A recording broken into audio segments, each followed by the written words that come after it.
바울은 고린도 교회에게 보내는 편지를 통하여서 고린도 교회가 겪고 있었던 문제들, 분열의 문제, 도덕적인 문제, 성적인 문제, 결혼의 문제, 우상에 바쳤던 음식을 먹는 문제, 그리고 예배의 문제까지 정말 거기에 대한 대답들을 이야기했습니다.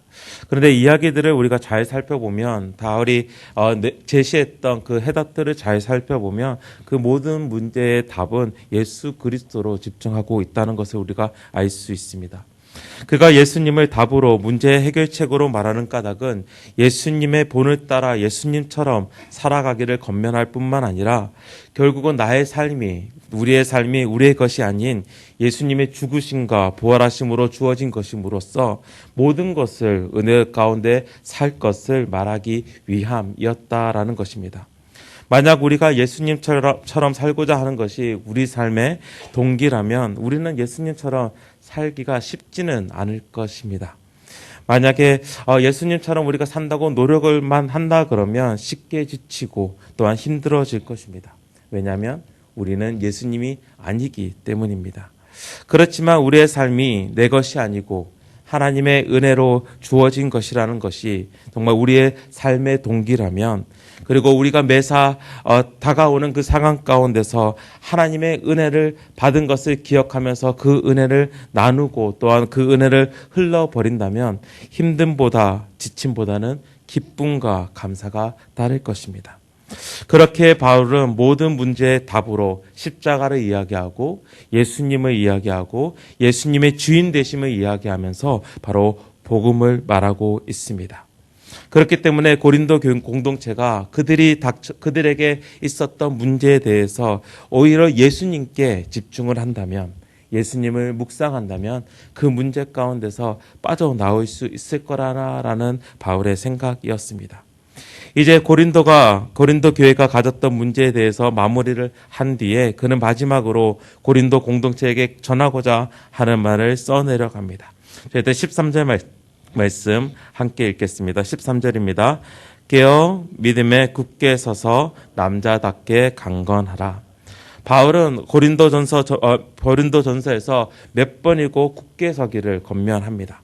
고린도전서 15장 58절에서도 사랑하는 형제들아 견실하며 흔들리지 말고 항상 주의 일에 더욱 힘쓰는 자들이 되라라고 권면하고 있습니다. 고린도 지역에 산다라는 것은 너무나 쉽게 흔들릴 수 있는, 그 신앙이 믿음이 쉽게 흔들릴 수 있는 상황들을 자주 접하게 될 것입니다. 그리고 그 가운데서 바울은 계속해서 굳게 서라, 견고하게 서라라고 고린도 교회에게 권면하고 있습니다. 우리 또한 마찬가지인 것 같습니다. 우리 또한 어떤 상황 가운데 내놓아지면 우리가 어떠한 믿음을 가지고 있는 자더라도, 신앙을 가지고 있는 자더라도 쉽게 흔들릴 때가 많습니다. 주일 아침에 제가 잠시 설교를 하면서 혜인이 이야기를 했어요. 아침에 혜인이와 열심히 큐티를 했습니다. 그리고 큐티 가운데서 동생을 사랑하고자 하는 그 마음을 서로 이야기를 했어요. 그런데 얼마 지나지도 않았는데 제가 이제 아침에 큐티를 하고 이제 막 나아가려고 그러는데 혜인이가 우는 거예요. 근데 우는 이유가 동생이 장난감을 가져가서, 그리고 동생에게 소리를 치는 것입니다. 그러지 마. 단 1시간, 2시간 전에 큐티를 하면서 동생을 사랑하기로 이야기를 했는데 그렇게 쉽게 흔들린다는 거죠. 근데 그게 단지 어린아이의 모습만은 아닌 것 같아요. 그렇죠? 저희들이 늘 주일 예배를 마치고 주차에 대해서 이야기하는 경우가 거기에 있는 것 같습니다. 어떠한 상황 가운데 우리가 놓여지면, 또 어떠한 공격 가운데 놓여지면 우리의 믿음은 쉽게 흔들립니다. 그리고 그 가운데서 무너질 때도 있고 넘어질 때도 있습니다. 그리고 오늘 말씀 가운데서도 이 쉽게 흔들릴 수밖에 없는 상황 가운데 놓여진 고린도 교회에게 말하는 것은 무엇이냐면 깨어 믿음에 굳게 서서 남자답게 강건하라라는 것입니다. 여기서 참 재미있는 것은 바울이 고린도 교회에게 이야기를 하면서 좀 군사적인 용어를 쓰고 있다라는 것입니다. 그리고 권면이 아닌 명령으로 그들에게 이야기를 하고 있습니다. 마치 군인들이 깨어 보초를 서듯이 교회 또한 주의 상황들을 알고 있고 그 상황에 대처할 수 있게끔 하라라고 말하고 있으며, 굳게 서는 것은 적의 공격에 물러서지 않고 싸우라는 말이며, 또한 믿음 안에서 굳게 서라는 것은 그 중심에 결국은 복음 가운데서 결국은 굳게 서라라는 것입니다. 그리고 남자답게 강건하라는 것은 잘 훈련된 군인같이 열심을 다해 싸우라라는 것입니다. 우리가 여기서 참 감사한 것은 믿음 안에서 굳게 서라라는 그 단어 때문에 참 감사할 수 있을 것 같습니다. 왜냐하면 우리의 신앙은 흔들리지만 그것이 그 신앙의 바탕이 어디에 있냐면, 그 기초가 어디에 있냐면 바로 믿음에 있다라는 것입니다. 그리고 이 믿음은 우리가 가지고 있는 믿음이 아니라 예수님을 통해서 또한 성령님을 통해서 우리에게 주신 그 선물의 믿음이기 때문에, 우리의 것이 아니기 때문에, 결국은 이 믿음 또한 결국 예수 그리스도를 보여주고 있기 때문에 우리는 믿음 안에서 흔들리더라도 무너지더라도 믿음 안에서 우리가 서 있기 때문에 믿음 위에서 흔들리는 것이고 믿음 위에서 넘어지는 거기 때문에 괜찮다라는 것입니다.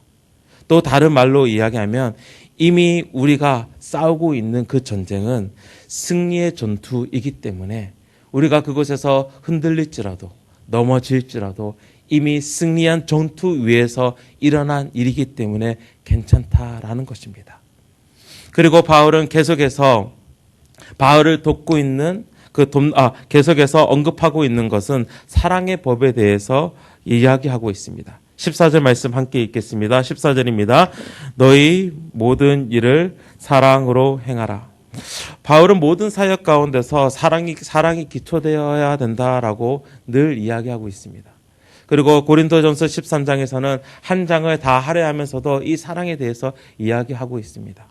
그리고 군인들의 그 관계 가운데서도, 싸우는 관계 안에서도 아군끼리 사랑하지 않으면, 그 신뢰가 바탕이 되지 않으면 어떻게 전쟁에 나갈 수 있겠습니까? 결국은 이 사랑 안에서 모든 일을 하라라고 이야기를 하고 있는 것입니다. 마치 그가 고린도전서 12장에서는 은사들에 대해서 이야기를 하면서 많은 사역들에 대해서 이야기를 했는데 13장을 어떻게 마무리하고 있습니까? 사랑으로 마무리하듯이 오늘 말씀 가운데서도 깨어 믿음에 굳게 서서 남자답게 강건하라라고 이야기하면서 모든 일들을 이야기하면서 결국은 사랑으로 하나로 묶고 있는 바울의 모습을 보고 있습니다. 결국은 우리가 깨어서 또한 믿음 가운데서 굳게 서서 남자처럼 강건하면서 나아갈 때에 우리는 그 모든 기초를 사랑에 두어야 한다라고 바울은 이야기하고 있습니다. 이제 바울은 15절 이하의 말씀에 보면 이제 고린도 공동체에 있는 몇몇 형제들을 언급하고 이들의 수고를 기억하고 존중하라라고 말하고 있습니다. 저희들 15절 16절 말씀 함께 읽도록 하겠습니다. 15절 16절입니다. 형제들아, 스데바냐의 집은 곧 아가야의 첫 열매요 또 성도 섬기기로 작정한 줄을 너희가 아는지라. 내가 너희를 권하노니 이 같은 사람들과 또 함께 일하며 수고하는 모든 사람에게 순종하라. 그리고 이 사람에 대해서 이야기를 하고 있는데 17절 말씀에 보면 이 스데바나라는 사람과 브드나도라는 사람과 아가이고라는 사람은 에베소에 머물고 있었던 바울을 방문하였음을 우리가 알 수 있었고, 또한 그들과의 대화 가운데서 고린도 교회의 문제들을 듣고 또 그들이 어떻게 그 일을 감당하고 있었는지를 들었기 때문에 바로 15절과 16절의 말씀이 같이 연결된 것 같습니다. 결국은 바울은 그들의 섬김을 통해서 마음이 평안해졌다라고 성경은 표현하고 있어요. 18절 말씀에서는 그 마음이 시원해졌다라는 표현을 쓰고 있습니다. 바울의 마음이 시원해졌다는 것은 좀 영어적인 표현을 보면 좀 더 멋있게 나오고 있는데요. 내 영혼을 일으켰다라는 표현을 쓰고 있습니다. 헬라어의 번역을 보면 내 마음에 안식을 주었다라는 표현을 쓰고 있어요. 바울이 에베소에 머무르면서 고린도 교회에 대한 이야기를 들었을 것입니다. 고린도 교회가 가지고 있는 문제들을 들으면서 그 마음에 금신과 염려가 있었을 것입니다. 본인이 18개월, 1년 6개월 동안 그곳에 머물면서 복음을 전했는데 그 교회 안에서 문제가 생겼다는 그 이야기를 들었을 때에 그 지도자로서 고린도전서의 말씀에 보면 정말 자식을 생각하는 아베의 마음으로서 얼마나 그 마음이 힘들었을까요? 그런데 그 힘들어하는 마음 가운데서 이 스데바나와 또 브드나도와 아가이과가 와서 그 상황들을 이야기하면서 어떻게 섬기고 있는지를 이야기한 것입니다. 그리고 그 이야기들을 들으면서 바울은 그 마음이 시원해졌다, 그 마음에 안식이 주어졌다, 그 영혼을 일으켰다라고 표현을 하고 있는 것입니다. 우리는 여기서 좀 스데바나의 모습을 좀 살펴보기를 원하는데 이 스데바나가 왜 이런 모습을 보여줬나라는 그 이유를 한번 생각해 보고 싶습니다. 그런데 그 이유를 좀 생각해 보면 오늘 내가 살아가는 그 이유, 그 목적이 될 수 있지 않을까라고 생각을 합니다. 15절 말씀에 보면 형제들아 스데바나의 집은 곧 아가의 첫 열매요 또 성도 섬기기로 작정한 줄을 너희가 아는지라 너희가 너희를 권하노니라고 이야기하면서 스데바나의 모습에 대해서 우리에게 설명을 하고 있습니다. 스데바나라는 사람은 어떤 사람이었습니까? 오늘 말씀에 보면 15절 말씀에 보면 아가야에서 회심한 첫 사람이었음을 이야기합니다. 근데 거기서 말하는 집이라는 것은 어떠한 그 가족, 가문을 이야기하고 그리고 그 가문을 이야기할 때는 거기에 속한 노예들도 이야기하기에 어느 정도 사회적으로도 좀 영향력이 있었던 사람인 것을 우리가 예상할 수 있습니다. 그리고 고린도전서 1장 16절에 보면 바울에게 직접 세례를 받은 자를 이야기하고 있는데 이 스데바나가 나오고 있어요. 그 고린도 교회에서 본인이 바울이 기억하면서 내가 세례 준 사람은 이 사람들밖에 없다라고 이야기하면서 스데바나를 이야기하고 스데바나에 있었던 사람들을 이야기합니다. 즉 어떻게 보면 그 고린도 교회 안에서 어느 정도 위치가 있었던 사람이고 어느 정도 교만해도 되는 사람인 것 같아요. 어느 정도 영향력을 끼치고 있는 사람임을 우리가 알 수 있습니다. 그런데 그가 무엇을 하기로 작정했냐면 성도들을 섬기기로 작정했다라고 이야기를 합니다. 영향력을 끼치고 있는 사람, 어떻게 보면 그 가운데서 처음으로 회심을 했고 또한 처음으로 세례를 받은 자로서 영향력을 끼치고 있고 그 위에서 어떠한 힘을 부릴 수 있는 자임에도 불구하고 그는 섬기기로 작정했다라고 이야기를 하고 있어요. 그가 여기서 말하는 섬기기로 작정했다는 말은 결국은 섬기는 자로 자기 자신을 구별했다, 헌신했다라는 표현인데 왜 이런 모습을 스데바나가 보일 수 있느냐라는 그 질문에 결국은 예수 그리스도밖에 없다라는 것입니다. 예수님의 모습을 생각하면 정말 그 모습 가운데서 진정한 섬기는 자의 모습을 우리에게 보여주고 있습니다. 예수님께서는 자기 자신을 내어주시면서까지도 섬기셨던 분이십니다. 마가복음에서는 예수님이 자신이 온 목적을 이렇게 이야기하고 있습니다. 인자가 온 것은 섬김을 받으려 함이 아니라 도리어 섬기려 하고 자기 목숨을 많은 사람의 대속물로 주려 함이라. 예수님께서 섬기러 오셨다라고 말씀하시면서 자신의 존재가 섬기기 위해 구별되었음을 말씀하십니다. 그리고 자신의 섬기는 모습을 궁극적으로 보이신 그 모습이 바로 자기 목숨을 많은 사람의 대속물로 주신 것이 바로 그의 섬김이었다라는 것입니다. 섬김이라는 것은 어떠한 것을 도와준다라는 그런 표현보다는 다른 필요를 채우는 것이 섬김인 것입니다. 그렇게 17절 말씀에서도 스데바나가 너희의 부족한 것을 채웠다라고 이야기하면서 스데바나가 어떻게 섬겼는지 보여주고 있는데 결국은 예수님께서 우리의 필요를 우리가 가장 필요로 하는 그 필요를 채우셨기 때문에 궁극적으로 섬기신 그 분이 되신다라는 것입니다. 우리가 절대 해결하지 못하는 우리가 가장 필요로 하는 그 죽음의 문제에 대해서 그 영생의 문제에 대해서 예수님께서는 그것을 채우심으로써 우리를 섬기셨다라는 것입니다. 스데바나가 자기의 삶 가운데서 섬기기로 작정할 수 있었던 그 이유는 바로 이 예수님의 섬기심을 경험하였기 때문입니다. 자신이 정말 필요로 했던 자신에게 정말 자신이 부족했던 그것을 바로 예수 그리스도를 통하여서 섬김을 받는 그 동시에 그의 삶 또한 섬기는 자로 작정하였다. 헌신하였음을 우리는 알 수 있습니다. 결국은 우리의 삶 또한 이 예수 그리스도를 통하여서 예수 그리스도의 그 섬김을 통하여서 그 섬김을 경험하였으니 결국은 우리 또한 섬기는 자로서 부르심을 입었다라는 것을 오늘 아침 함께 나누고 싶습니다. 결국은 이 섬김은 우리의 어떠한 선택, 내가 누구를 섬기겠다라는 어떠한 선택이 아닌 바로 우리의 삶이어야 합니다. 왜냐하면 우리는 예수 그리스도의 섬김을 경험하였고 맛보았기 때문입니다. 누군가의 필요를, 누군가의 부족함을 채우는 것, 그것이 우리의 삶이어야 하고 또한 우리는 그렇게 구별되었습니다.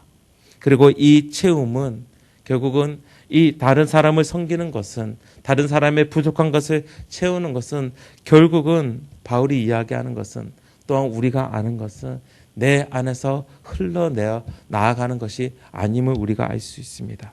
23절, 24절 말씀을 잠시 보겠는데요. 바울의 마지막 인사입니다. 우리 23절, 24절 함께 읽도록 하겠습니다. 주 예수 그리스도의 은혜가 너희와 함께하고 나의 사랑이 그리스도 예수 안에서 너희 무리와 함께 할지어다. 무엇을 이야기합니까? 결국은 은혜라는 것입니다.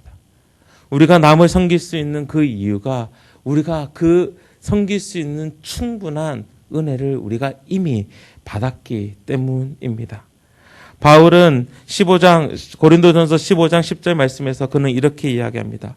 그러나 내가 나된 것은 하나님의 은혜로 된 것이니 내게 주신 그의 은혜가 헛되지 아니하여 내가 모든 사도보다 더 많이 수고하였으나 내가 한 것이 아니요 오직 나와 함께 하신 하나님의 은혜로라.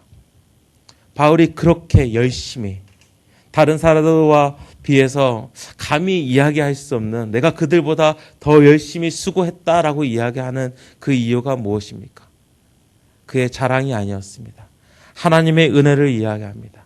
하나님의 은혜가 나에게 있으니, 하나님의 은혜가 나와 함께 하시니 내가 그 모든 일에 열심으로 할 수 있었다라고 이야기를 하고 있습니다. 그리고 24절에서는 나의 사랑이 그리스도 예수 안에서 너희 무리와 함께 할지어다라고 이야기하면서 결국은 그의 사랑을 이야기하고 있는데, 그 사랑 또한 예수 그리스도의 사랑을 내가 입었으니 그 사랑을 흘러냄을 오늘 말씀에서 보여주고 있습니다. 결국은 남을 섬기는 것은 우리가 받은 은혜로, 우리가 받은 그 사랑으로 섬기는 것입니다.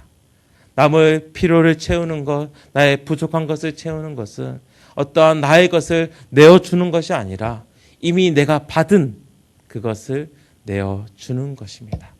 사랑이 흘러가는 것이고 내가 받은 은혜가 흘러가는 것입니다.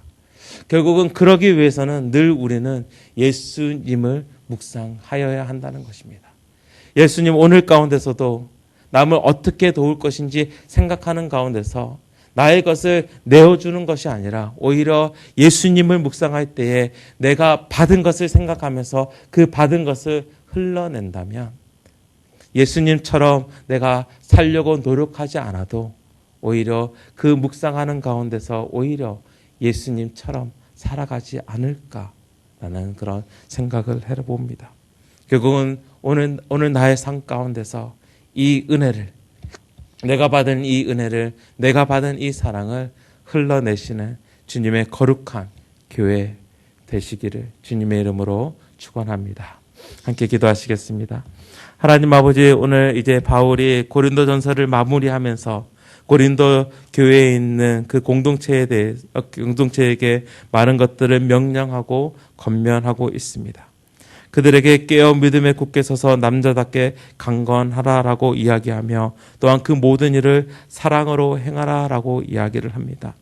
하나님, 오늘 나의 삶 가운데서 우리를 공격하는, 우리의 믿음을 흔들게 하는, 또한 무너지게 하는 그 공격들에 대해서 우리가 깨어 있어 믿음에 굳게 서서 또한 남자답게 그것을 싸울 수 있는 또한 믿음을 허락하여 주시옵소서.